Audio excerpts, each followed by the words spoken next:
Okay, so one of the other things that influences the amount of tension or pull that muscles can exert on a particular load has to do with the length of the sarcomeres.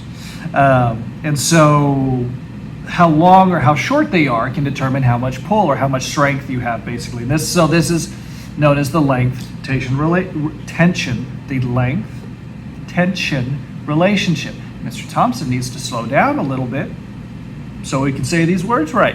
Well, let's try that. So the amount of tension depends on the number of power strokes performed by the cross bridges and the amount of overlap between the thick and the thin filaments. And so the maximum amount of tension is produced when the maximum amount of cross bridges are formed. And so there's this like golden length of amount of overlap that you want to have between the thin filaments and the thick filaments.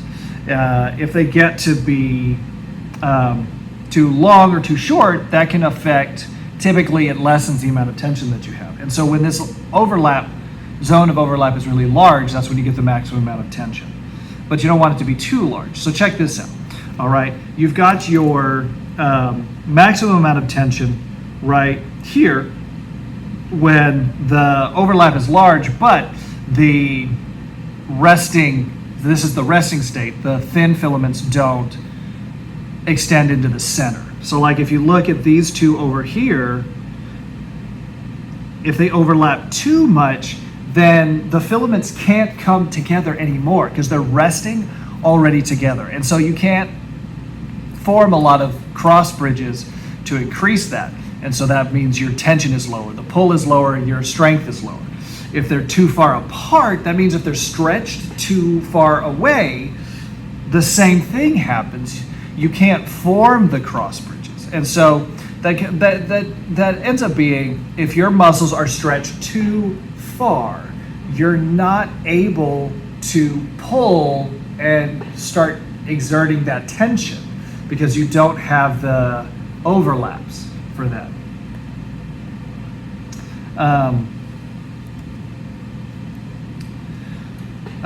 Let's see. So the frequency of the stimulation is going to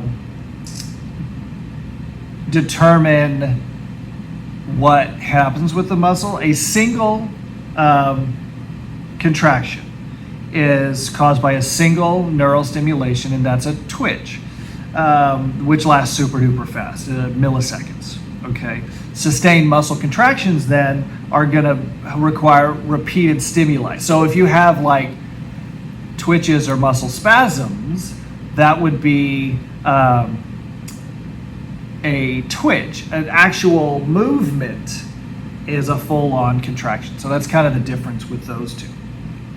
The twitch typically has three phases. A latent period where that's the sort of build up. So the action potential is moving across the sarcolemma and calcium is starting to be released by the sarcoplasmic reticulum. Then the actual contraction phase where the calcium ions are going to bind to the troponin and the cross bridges are going to form. Tension, the pull is going to build to a peak at this point. And then the relaxation phase is when the contraction is stopping, CO2 levels are going to fall, and the cross bridges are going to detach, so the tension is going to decrease.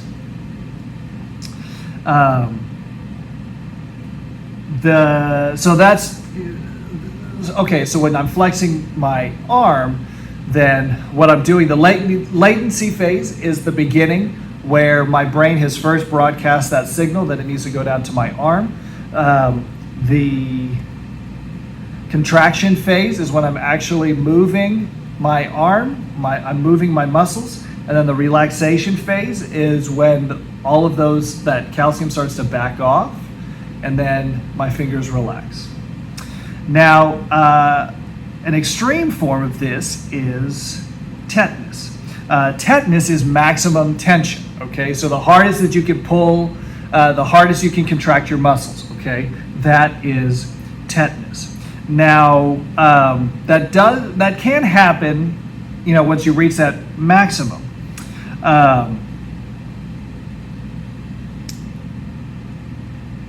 You can have incomplete tetanus and you can have complete tetanus. Now, incomplete tetanus is rapid cycles of contraction and relaxation. So the amount of time, the recovery period basically is really, really short. And so tension, if you look at the graph over here on the left, builds up until you reach maximum tension, or at least close to maximum. It sort of evens out. If the stimulus is so high that you reach maximum tension, because if you look at the incomplete tetanus, you don't reach maximum tension. Complete tetanus, you do. There's no relaxation phase whatsoever. And so this would be muscles locking up where it's very, very painful. Electrocution causes this type of muscle contraction. All the potential cross bridges form all at once, and then they lock that way. That can also be tetanus. So when you get tetanus shots, what you're doing is you're protecting yourself from a bacteria that releases a toxin that causes your muscles to lock up like this, basically. Okay, so muscle contraction. So when we put that whole process that we talked about with the neurons going to the muscle and stuff like that, all of those together is called a motor unit. Okay, so if you have a motor neuron plus all of the muscles, the muscle fibers that are controlled. Now, some motor units have a smaller ratio of neurons to muscles. Like the muscles in your back, for example, one motor neuron can control up to 100 different muscle fibers. Muscles in your hands can do, it's more of like 1 to 10. And then your eyes, it's 1 to 1. And that correlates to the amount of fine motor control that you have to have. In your back, you don't really need a lot of fine motor control because that part of your body's not designed to do that. Your hands, to do writing, very delicate things, pick up small breakable objects and stuff like that, does need finer motor control. And your eyes, especially controlling how much your pupils open up and close, that's all controlled by muscles. You need very, very fine motor control. And so that's why you have that 1-to-1 ratio. Now, it's interesting to note that in a motor unit, if it's 1-to-1 or it's 1 to 100, or even thousands, they all contract at the same time, more or less. And that is known as recruitment. And so basically what happens is the number of active motor units increases over time. So you get, if you look at the graph over here, that leads to a smooth, steady increase in tension. So even though different motor units are active at different times, collectively they're all active, and so it keeps the tension up relatively high. Once all of the motor units reach complete tetanus, then you get maximum tension. This also allows for a sustained contraction. So if you're holding something for a long time, this allows motor units to rest and go through that relaxation phase, but you still maintain that level of tension. Now, muscles have a certain amount of tone to them, okay? You may have heard that, or if people work out a lot or something like that, you may have heard the phrase muscle tone. And so this is basically, this is the firmness of your muscles at rest. Your motor units and a lot of your muscles are still working, even though you're not actively working them, if that makes sense. So they're stabilizing positions of bones and joints. So even if you rest your arm on the table and you're not actively using it, your muscles are still engaged, keeping all of the pieces in where they're supposed to be, right? If you're sitting up, it helps maintain your posture. It keeps your head up. and your body up and stuff like that, even though you're not flexing and you're not doing, let's say, exercises to work out your back muscles. If you're just standing, those muscles are still engaged. One of the reasons, so when you're doing exercises, it makes you stronger, but it also, that increase in tone increases your resting energy consumption. So your metabolism in some cases actually can't increase because you're consuming more energy to keep that increased tone. Now we can classify different muscle contractions based on their pattern of tension production. How are they producing tension in relation to a load? And so there's two main types that we talk about. There's isotonic and there's isometric. So with isotonic contractions, we can actually classify those into two types. But overall, isotonic contractions result in a change in length, and so you have motion. Okay, isotonic contractions lead to motion. Now, we can further subdivide those based on the type of motion that's taking place. Isotonic concentric contractions, the tension, right? So the amount of force that that the muscle can bring to bear is greater than the load. So the muscle, if you look right here, shortens, okay? So that is, you reach down to pick something up. If it's very light, that is an isotonic concentric contraction. So the muscle is allowed to contract and shorten. Now, if the load is greater than the tension, so let's say you're lifting up something and it's heavier than you can lift. If you notice, once you remove the supports right here, what happens to that muscle? Well, it gets longer, okay? And so an isotonic eccentric contraction is going to lengthen the muscles, okay? But both of them lead to movement, okay? Now the other one, isometric contraction, does not lead to movement. It's muscle tension that does not exceed or is equal to the load, and so the muscle doesn't move. It doesn't shorten. It doesn't lengthen. Okay. However, you're still contracting. Certain types of exercises, if you're doing isometrics, like wall sits, for example. Okay. What else? What's another one? If you do yoga, like the plank or chair pose or something like that, right? You are working your muscles, but you're not moving.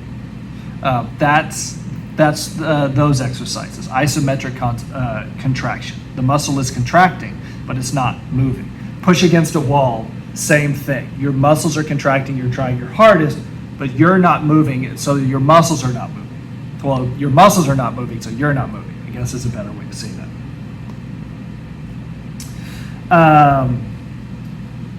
How fast and how much you can shorten your muscles depends on the load. The greater the load, the longer it takes for movement to begin, and the less amount of movement you end up having. And that has to do with overcoming the load. And so it takes time for your muscles to contract enough to overcome the load, for the tension to overcome the load, so you have movement. That's why if you try to pick up something really light, you can move it around a lot. If you try to pick up something really heavy, you can't. And if you can, it goes very, very slowly. Okay. Now, as far as relaxation, so going back to resting length, depends on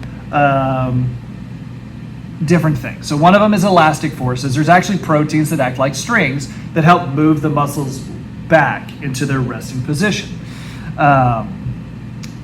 Other structures like tendons will recoil after contraction, so they'll actually snap back to their original position. And this helps bring the muscle fibers back. Also, like in your arm, for example, opposing muscle contractions, right? So when your triceps brachii flexes, that lengthens your arm, right? Now that's also helping your tricep, your forearm muscle, because now I suddenly can't, biceps brachii, to relax, and it lengthens. Now, when this muscle contracts, right, my arm comes up and this muscle relaxes and it lengthens. So they're in opposition to each other. Your legs, there's similar muscles in your legs and your hips, there's some in your shoulder. And so those opposing forces will help muscles lengthen during relaxation. Also, gravity will help do that as well, especially standing upright.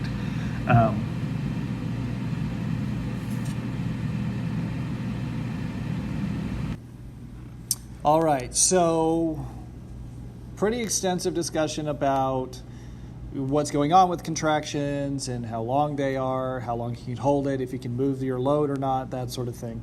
Let's talk about the energy to power contractions, right? So we talked a little bit about that.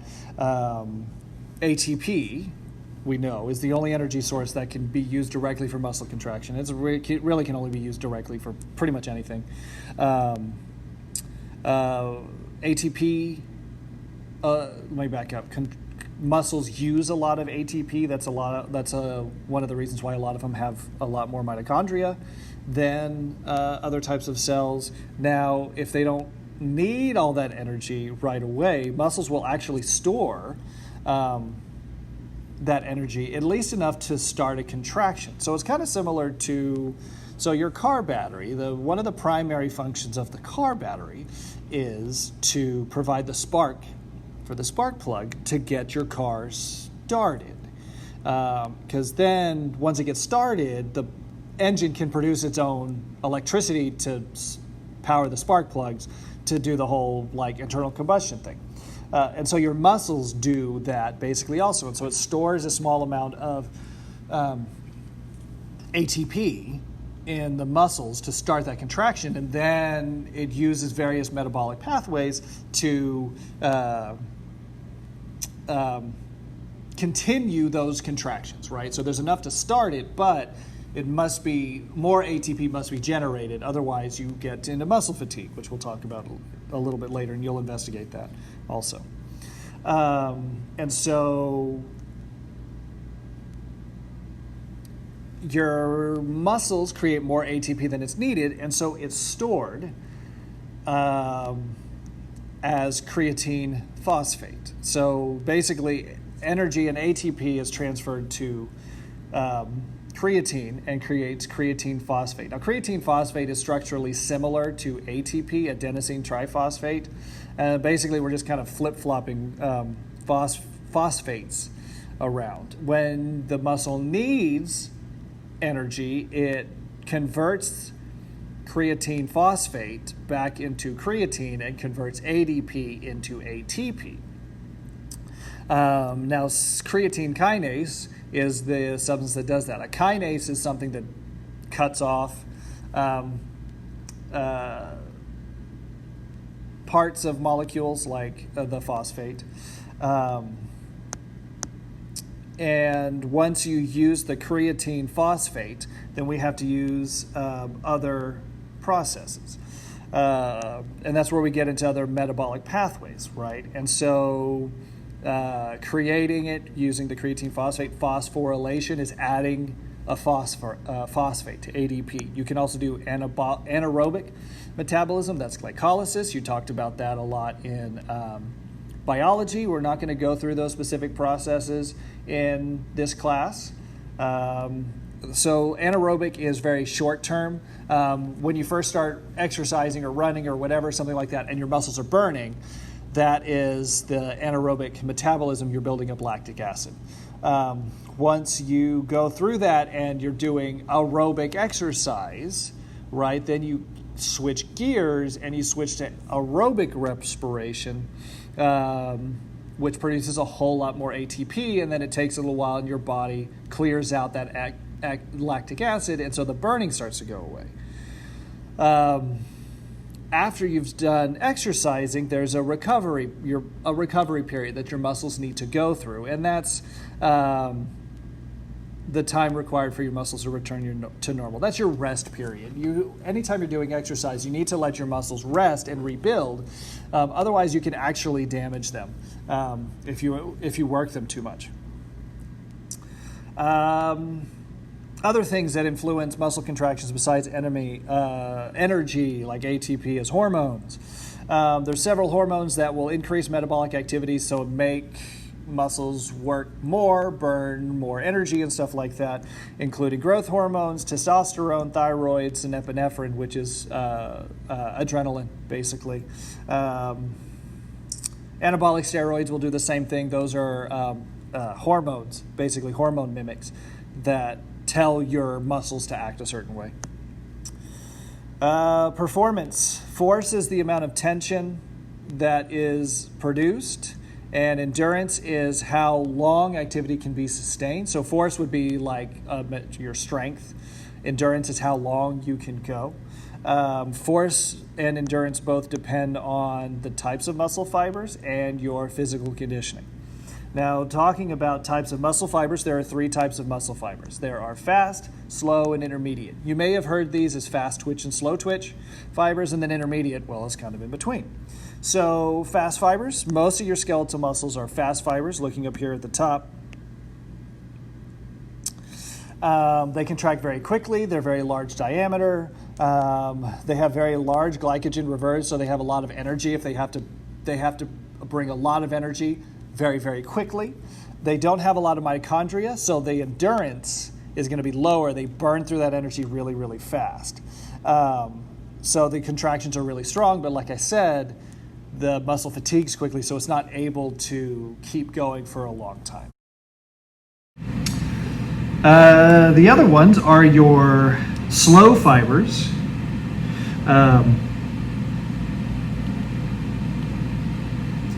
Those are slow to contract, slow to fatigue. They are very small diameter, numerous mitochondria. That's where the endurance part comes in because they're able to make a lot of energy. A high oxygen supply. They have myoglobin, which binds to oxygen, so oxygen is readily available. Intermediate fibers are sort of in between. They are mid-sized. They have very little myoglobin. They're slower to fatigue than fast fibers, but they fatigue faster than slow fibers. Most of what you have in humans is a mixture of slow and fast, and so the muscle looks pink.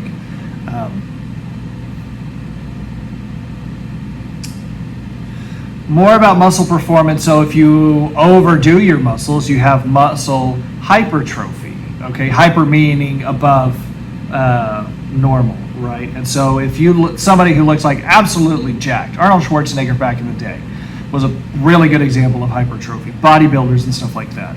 Okay, muscle growth in heavy training causes increases in the diameter of muscle fibers, the number of myofibrils, and the number of mitochondria, which also increases glycogen reserves. The opposite of that is atrophy, and that happens if your muscles aren't used. So if you look, the muscle on the right here is atrophied. So the muscles have actually shrank. So this is a reduction of size, tone, and power due to a lack of activity. Changes in muscles as we age. Skeletal muscles become smaller in diameter. They become less elastic. The condition, an extreme case of this, is known as fibrosis, which is an increase in fibrous connective tissue in the muscles.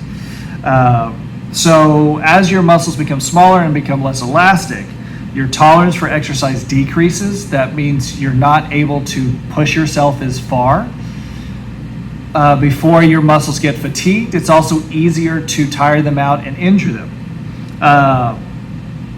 And so it takes longer to recover from strenuous exercise. So you're just not physically able to do as much as you could. So like right now, that's not so much of an issue for you, but I am learning firsthand how much this kind of stinks because I'm grappling this with myself. Now, I'm definitely not old, but as my doctor loves to tell me since forever, it feels like, I'm not 18 anymore. He thinks he's super funny. Speaking of getting tired, muscle fatigue, and so we're going to experience this firsthand in class or at home, because you'll be able to do it there too. When muscles cannot perform at their required level, they get fatigued. And this typically is associated with a depletion of energy reserves. It could also be correlated with damage to sarcolemma or the sarcoplasmic reticulum, inhibiting that whole process, a molecular process leading up to the contraction phase.